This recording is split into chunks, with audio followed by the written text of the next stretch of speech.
Hello everybody. So I have been supposed to do a testimony video for the longest. And I have not, and I actually have several testimony videos that I have to do. But this one in particular, God really put it on my heart to talk about this. Jesus Christ himself told us, he was asked what the two greatest commandments were, and he said to love the Lord your God with all your heart, mind, and soul, and to love your neighbor as yourself. And this was just something that God really showed me through my journey, just how important love was, but not just the love of your neighbor, but love of him. Because literally without loving him with all your heart, mind, and soul, you can't love your neighbor the way you're really supposed to, and the way that he meant for us to. So I just kind of want to talk about how he really showed me this in my life. And yeah. So a few years ago, it was kind of like right after I had my son, who's back there knocked out right now. It was right after I had my son, and me and his dad were engaged, and we were still, things were still pretty good. We were still kind of like in love, and relationship was still kind of new and all that stuff. But God just started putting it on my heart that, daughter, it's time. Like, it's your time to follow me. It's your time. And I remember the first thing that I really did, and I was like, okay, like I hear you. Like, there's something at my heart knocking at the door. There's something here. The first time I like acknowledged that like knocking that was going on in my heart, I was like, okay. I told my son's dad that I wanna fast. I wanna go on a fast. Now we own a business together. We own a gym. So I told him this, and he was thinking, I just had my son and stuff. So he was just thinking I was just trying to fast to like go on a diet. But God had really put it on my heart to fast. Like purging myself and my body of just things of this world. He put that on my heart. I said this to my son's dad, and now he's an amazing head of my family, an amazing just leaders, an amazing teacher, just someone who is awesome. Like he leads not only my family, but we have a whole ministry that he's an amazing guy. But this was actually before that he even started his walk. So God been putting it on my heart to fast and stuff. And I say this to him, and he's like, what you want to fast for? He was like, I don't remember what he said. He said something, and I inside just felt discouraged. I felt discouraged from fasting, and I never did it. So at this time we were living with his dad. Moved out his dad's house, moved into our own apartment. So we moved into this apartment, and God was still like, hey, I'm here at the door, you gonna let me in? I told him like, hey, I want to start reading together. And so we tried. We started at the very beginning of the Bible in Genesis. Started trying to read, got to maybe like Genesis 3, and it fell off. And once he stopped reading with me, I didn't want to read by myself. Like, I didn't want to. Like, like I wanted to. I had the urge to. I had like a yearning in my heart to. But if I didn't read with him, I didn't want to read. And so time continues on, time moves forward, you know, and things in my relationship start getting a little bit harder. Some issues arise in my relationship. Long story short,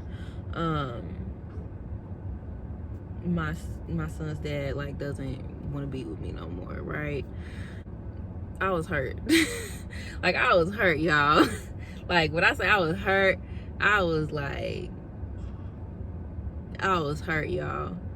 Cause like I like had put like, that's where like my, like that's where like my foundation was at the time.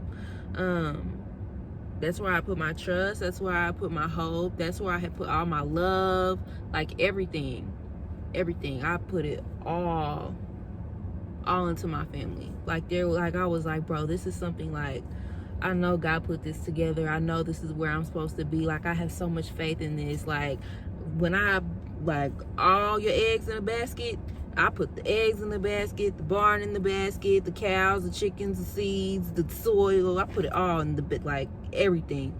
Everything was in this basket of my family. This ain't gonna fail. This is my hope, my faith, my foundation, my love, my roots, my all that. And when that happened, like y'all, I was hurt. Back to what I was saying, all my eggs, this one basket, my faith, hope, trust, love, all that in this basket. Husband, family, all right there. And I basically just put all my faith, all my hope in men.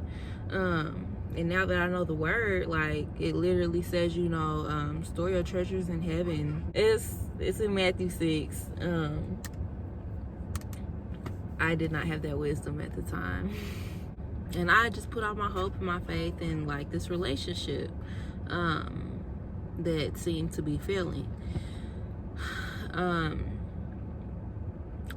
around the same time, my son's dad, God called him.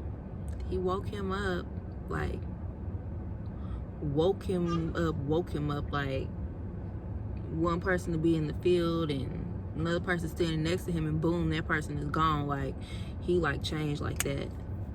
Woke him up. I could testify about that, but it's gonna be on another video. So he woke up, he started his journey. So once he started on his journey, I felt more encouraged. On mine, I started reading more. But prior to that, like I hadn't read like what Jesus said. He said, store your treasures in heaven. We're supposed to be storing up everything that's supposed to be in our hearts, that we love, that we hold high in our hearts, that there's any reverence to, should be the things that are eternal. Because I came to learn that everything in this world, our flesh, money, cars, people, all that stuff, it's all gonna fail eventually. Like our flesh is gonna die. Most people have failed in love. Like they're gonna do something that disappoints you, because 9 times out of 10 most people don't know God, so they don't know how to love, and their love is gonna fail you. It's just gonna happen. I hadn't read Jesus's words yet. Like I didn't understand that. And so I'm going through life, my relationship is failing. I'm still giving everything that I have like into this relationship, like everything I had. I'm giving everything I had in this relationship. And long story short, he, like my son's dad, started to move on. He started another relationship, and I was just like, God, what do I do? Like, what do I do? I put my all into this. Like I knew that this was my husband. I knew that this was the family that you gave me. Like I know you put this together, but it's literally falling apart before my eyes.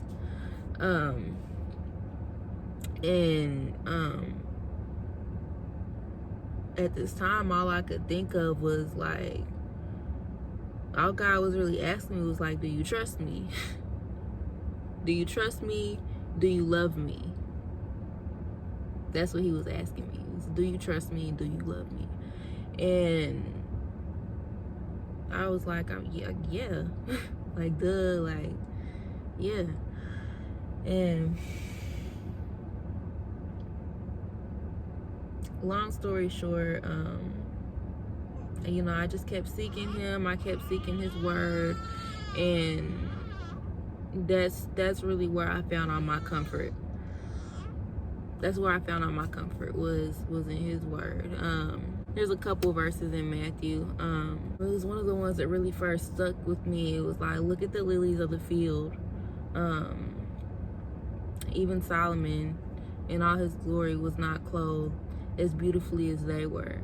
So if God so cared about the flowers that are here today and thrown in the fire tomorrow, then he will certainly care for you. Why do you have so little faith?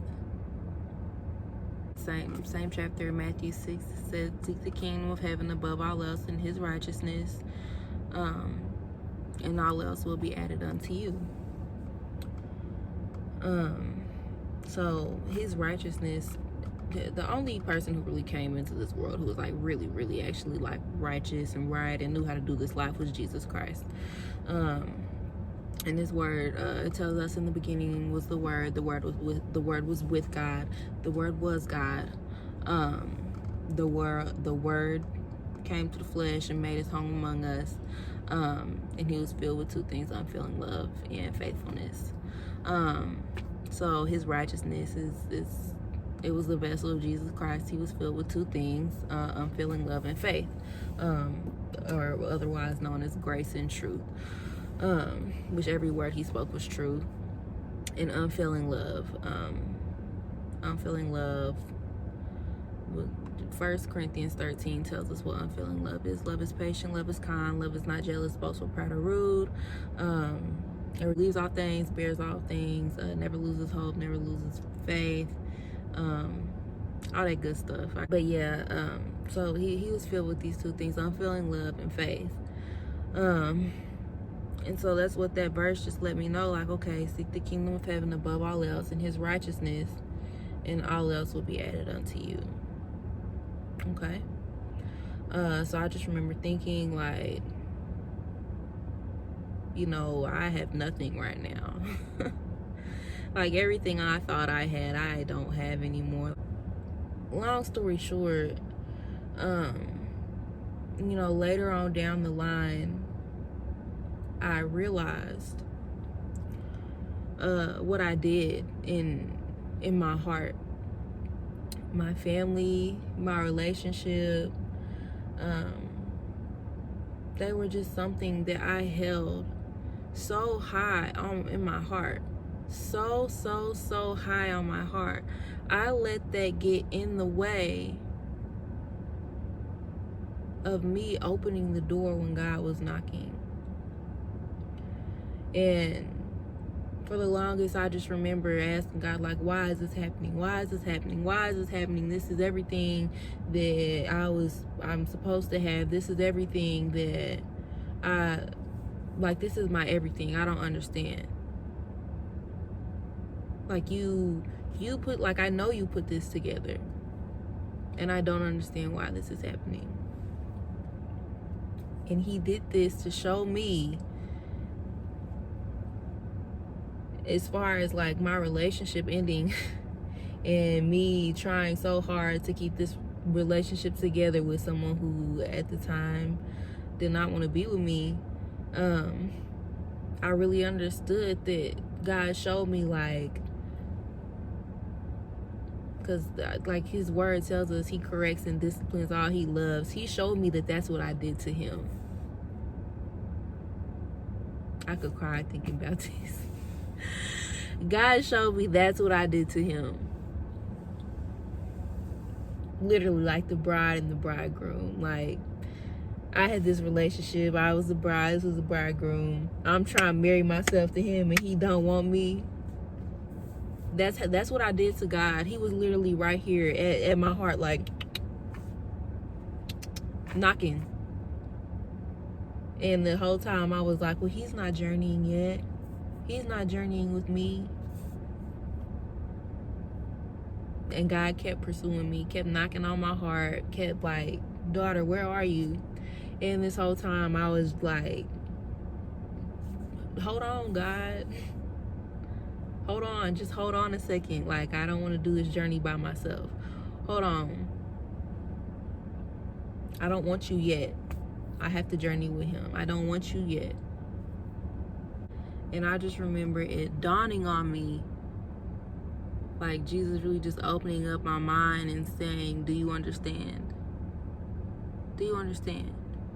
Do you understand that you have been pouring your love out and pouring your love out and pouring your love out into and just waiting and waiting and waiting, and you just have your arm outstretched. You got your arm outstretched, like, I'm here when you're ready to pick up your family again. I'm here. He was like, do you understand now? And I was like, do I understand? He was like, do you understand how you have been doing me? Yeah, he just really showed me like all the hurt and all the pain and how just bad it hurt to continuously pour out love to someone who just kept denying it and trying to push you away and telling you that's not what they wanted. How he showed me myself through my relationship. He showed me what I had been doing to him for months, in a matter of months.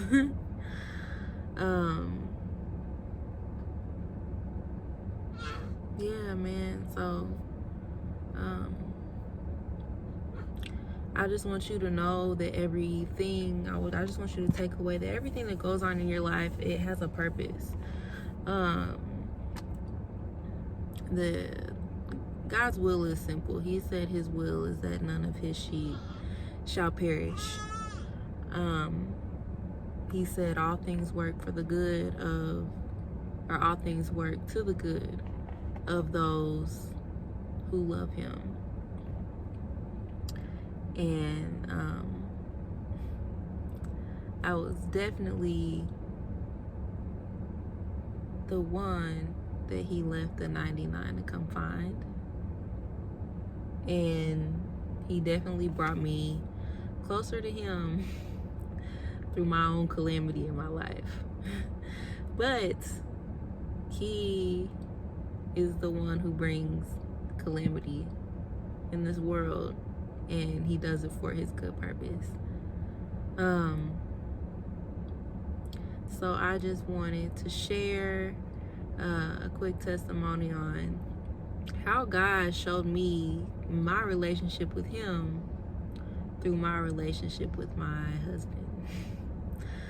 You know, I just encourage you to seek God first in everything. Seek God first in all you do. Seek God first. Love God first. Definitely love him first, because without loving him first, you can't love correctly. And if I wouldn't have put him first and understood what it meant to actually be righteous, I probably would have walked away completely from a relationship that seemed to be falling apart, and I would have been the one to destroy the beautiful family that God gave me, and I would have missed out on the beautiful blessing of having my daughter. If I would have not made the decision to put him first and really seeking his word, what it actually meant to seek the kingdom of heaven and his righteousness. Because yeah, without seeking his righteousness, my love would have failed. My hope would have failed. I wouldn't have been able to see the good or the blessing that he put in front of me, or accept the correction and discipline that he was giving to me. So I hope this testimony encourages someone to just seek God more and never stop showing the love of God in this world. Never stop. Never stop giving unfailing love. Especially if you're a wife. Especially if you're a wife, because your marriage with your husband is deeper than just your relationship with him. The marriage that you have with your husband reflects the relationship that you have with God. And if you can't submit to something or someone that you can see in front of you, how do you expect to submit to an unseen, eternal, omnipresent God? But he's unseen. If you can't submit to what's in front of you, how can you submit to something that you can't see? It's just like Jesus said, how can you understand heavenly things if you don't understand earthly things? Definitely the same thing. So yeah, I just wanted to share. I hope you got some good from this. I love you guys, and I will be back in the near future with another testimony. But definitely seek the kingdom of heaven above all else in his righteousness, and all else will be added to you. Sis, have a good night. Love you guys. Talk to you soon.